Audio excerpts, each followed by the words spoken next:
Plane पे चढ़ने के लिए स्टेयरकेस है ना, ये सोच कर ही दिल दहल जाता है कि यार यहाँ पे कितने सारे लोगों का मर्डर हुआ है। इनको बड़ा ही इसलिए किया जा रहा है कि फिर इनको बेचा जा सके, बहुत महंगे बिकते हैं। China, Laos, amazing railway track.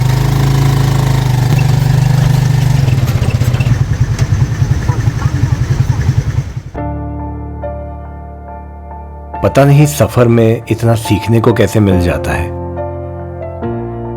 शायद इसलिए कि इसमें कोई कुछ पढ़ाता नहीं है, बल्कि ये चलती फिरती दुनिया ही आपकी टीचर है।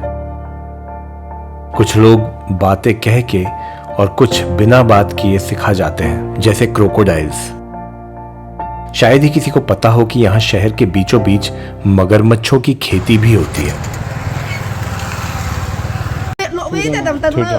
Okay. So she is the owner of the farm? Owner of the farm. Okay, okay.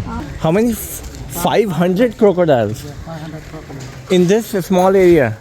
A small one here. A small crocodile, I mean, 3 year, 6 year, 9 year, 20 year, 30 year. Right? Oh my god. Yeah, baby crocodile. Oh wow. Can they jump out? Yeah? Can they? Load vào đấy, on đấy. No. Có chấp lên mà. Hold baby, hold crocodile. No.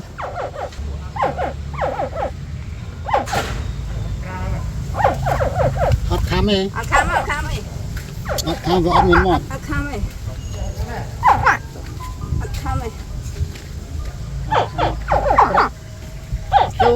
To là bây giờ. It's trying to go. No. Go back, you baby. Like 500 in this little farm. कई तो ऐसे statues जैसे लग रहे हैं यार। ये असली है कि भी नहीं? Okay, so you will feed them now? No. 5 o'clock. 5 o'clock Yeah. in the morning? No. Evening? Right. भाई ये तो नकली है ऐसा लग रहा है। तो ये लगभग सब सारे जो हैं ये 6 साल के क्रोकोडाइल्स हैं। हाँ, they eat fish. And snake, water snake, Snakes, forest snake, Chicken. and mouse. mouse, snake, fish और mouse.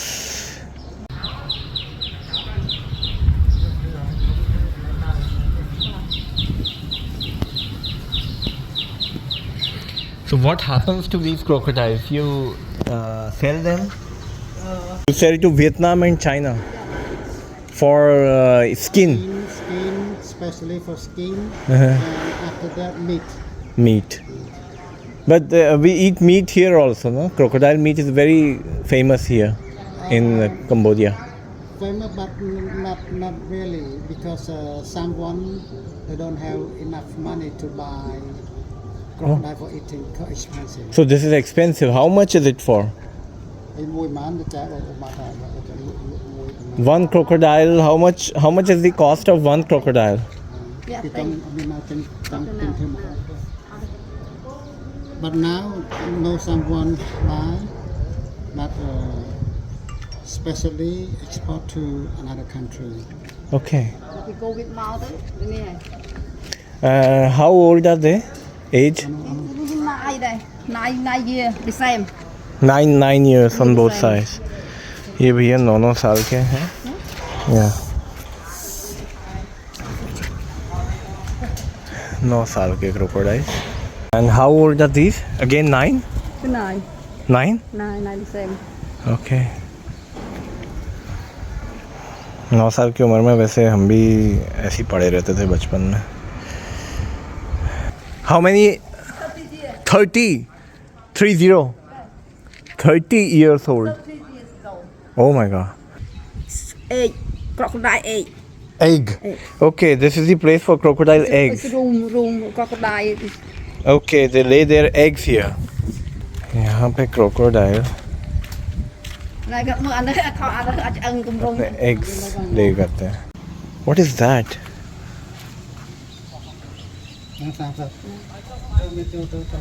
So how did he die? Đại 30 years old. 30 years old. Okay, he was quite aged. अच्छी खासी smell आ रही है meet की. This crocodile died 1 month ago. That's sad. तो खाने के लिए इतना ज़्यादा तैयार रहते हैं कि कुछ आए मुंह में और बस हम जबड़ा बंद कर लें. पर एक बार सोचिए, दिन भर ऐसे मुंह खोलने से उनका जबड़ा नहीं दुखता होगा. पूरे टाइम मुंह खोल के क्यों रखा, और खोल लिया, बहुत बढ़िया. जब तक आप इन बच्चों से दूर हो ये कोई आवाज़ नहीं निकालते. अब मैं इनके पास जाऊंगा. अब ये सब डर गए. इनको बड़ा ही इसलिए किया जा रहा है कि फिर इनको बेचा जा सके. बहुत महंगे बिकते हैं. चाइना, लाओस, वियतनाम, वहाँ पे इनकी स्किन से पर्स, बैग्स बनते हैं और इनके मीट को तो आप जानते हैं कि बहुत चाव से खाया जाता है. बच्चे भी मुंह खोल के रखते हैं. भूखा है बेचारा.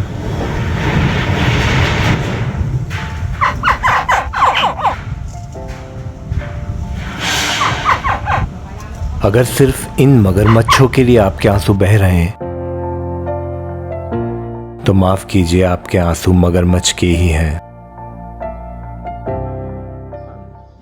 एक और जगह जो मैं प्नोम पेन जाने के रास्ते में खोजना चाह रहा हूँ वो है एक अबैंडन्ड एयरपोर्ट जो कॉम्पोंग चनांग नाम की जगह के जस्ट 12 किलोमीटर्स नॉर्थ में है.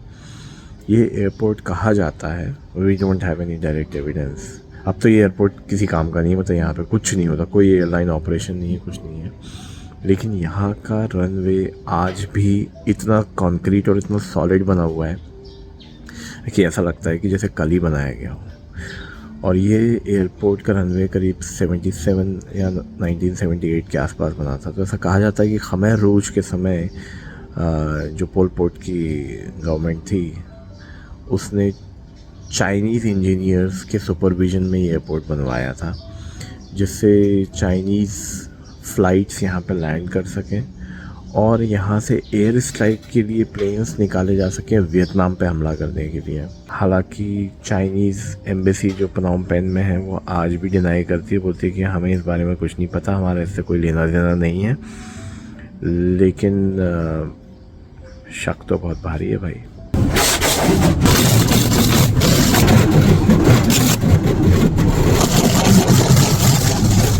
So how do you call it? Cambodia or Kampuchea? Cambodia. Huh? Again? Cambodia. Kampuchea. Okay.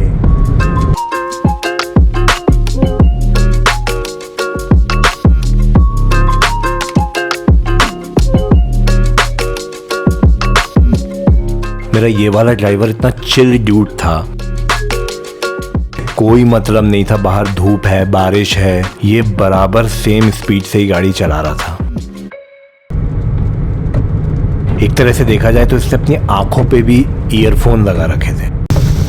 Do you have any songs that we can play?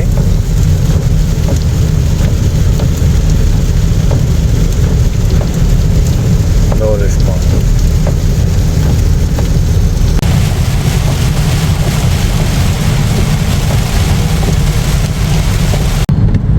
काले बादलों के आगे जो साफ आसमान दिख रहा है ना, उसी के नीचे कहीं हमारा एयरपोर्ट होना चाहिए. It's just Jumripsu or Jumripsua. Jumripsu nang lui ra. Hello. Hello. Hello. Okay. Jumripsu. Okay is bang. Bang is okay. Thank you, Okun. Okun. Thank you. Thank you, Okun. Jumripsu. Có được gì đó. Okay. मिल गया ये right turn जो apparently हमको उस airport की तरफ ले जाएगा. यहाँ से 5 किलोमीटर अंदर हो रहे हैं.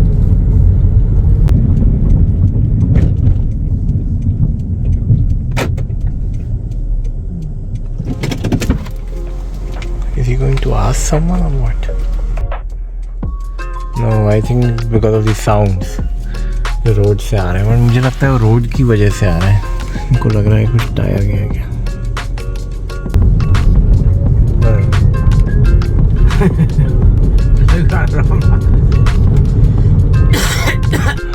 फिर से ये कंफर्म करने गए कि कहाँ पर है, कौन सी रोड पर है। इन्होंने कोई एंट्री गेट बना के रखा है। कुछ वर्दी पहने लोग बैठे थे, उन्होंने समाओ उनको परमिशन दे दिए जाने की। खमेर लैंग्वेज में बात कर रहे थे, पता नहीं क्या बात कर रहे थे। I think that is the airport, isn't it? That is the airport, yes. And that must be the control tower.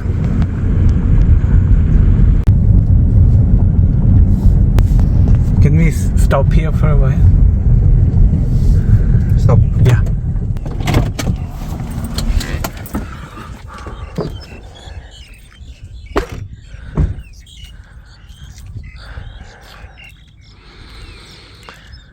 लोगों का ऐसा मानना है कि इस एरिया के आसपास 10 से 50 हज़ार लोगों का कत्ल हुआ है। उनकी लाशें यहीं कहीं गाड़ दी हैं प्लेन पे चढ़ने के लिए स्टेयरकेस। ना ये सोच कर ही दिल दहल जाता है कि यार यहाँ पे कितने सारे लोगों का मर्डर हुआ है। ये रनवे का एक एंड है, ये आगे जो पट्टी दिख रही है वो रनवे है।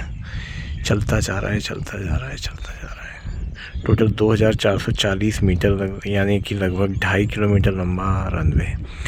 अब इतना लंबा रनवे पे आज के ज़माने में भी एयरबस A320, A318, बोइंग 737 सब लैंड कर सकते हैं, टेक ऑफ कर सकते हैं। तो सवाल ये है कि उस ज़माने में 1977-78 के टाइम में कम्पोंग चनांग जैसी जगह पे, जहाँ आज भी कोई एयरपोर्ट नहीं है, उस समय एयरपोर्ट बनाने की क्या ज़रूरत पड़ गई थी। ज़्यादातर लोगों का ये मानना है कि पोल पोट और खमेर रूज को वेपन्स चाहिए थे चाइना से, और चाइना को बहुत सारा चावल चाहिए था। And Cambodia was a good place to grow rice. लेकिन कंबोडिया और चाइना की कोई बॉर्डर नहीं है जो शेयर होती हो। The only way to export that rice from Cambodia into import weapons from China was by air route. और दूसरा कारण ये था कि मोस्ट प्रोबेबली यहाँ पे खमेर रूज अपने एयर स्ट्राइक के प्लेन्स प्रिपेयर कर रही थी, जो वियतनाम के अगेंस्ट यूज़ करने थे उसे। लेकिन उससे पहले ही वियतनाम ने हमला बोल दिया 1979 में। खमेर रूज क्रश हो गई। जैसे ही वियतनामीज़ यहाँ पर आए, जो भी वर्कर्स यहाँ काम कर रहे थे उनको तुरंत मार दिया गया, तुरंत टर्मिनेट कर दिया गया, और उनकी लाशें यहीं कहीं गाड़ दी गई। आज भी जब बारिश होती है बहुत ज़्यादा, सॉइल थोड़ी सी इधर की उधर होती है, तो कुछ हड्डियाँ, कुछ स्कल्स बाहर निकल के आ जाते हैं। Can call it the ghost airport.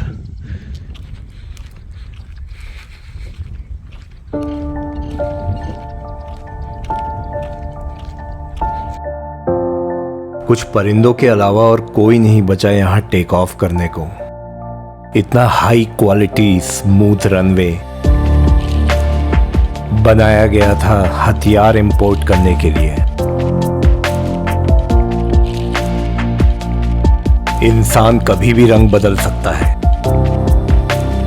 कभी भी। कंबोडिया का ये डार्क चैप्टर टेक्स्ट बुक्स में होने लायक है। वैसे मेरे असली टेक ऑफ का समय भी नजदीक आ रहा था। तो टिके रहिए कंबोडिया के आखिरी अध्याय के लिए, और please like, share, comment and subscribe करना ना भूलें, क्योंकि हमारी उड़ान को अभी बहुत ऊपर जाना है।